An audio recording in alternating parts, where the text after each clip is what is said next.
ত্রিশালের নবনির্বাচিত vice chairman Ibrahim Khalil নয়নকে উপজেলা ছাত্রলীগের পক্ষ থেকে সংবর্ধনা প্রদান করা হয়েছে।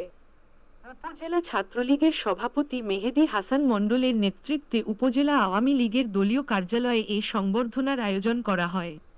প্রধান অতিথি হিসেবে উপস্থিত ছিলেন বিপুল ভোটে নবনির্বাচিত ভাইস চেয়ারম্যান, উপজেলা আওয়ামী লীগের যুগ্ম সাধারণ সম্পাদক, উপজেলা স্বেচ্ছাসেবক লীগের সভাপতি, সাবেক ছাত্রনেতা ইব্রাহিম খলিল নয়ন।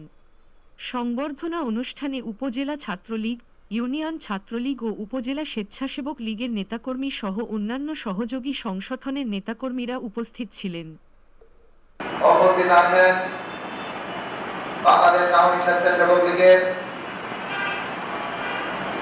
সুযোগ্য ত্রিশাল পৌরসভার সংগ্রামী আহ্বায়ক, সাবেক ছাত্রনেতা জনাব এমদাদুল হক স্বপন।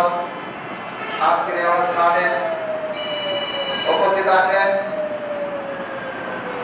বাংলাদেশ ছাত্রলীগ দায়িত্ব পালন করছেন জহির শেখ।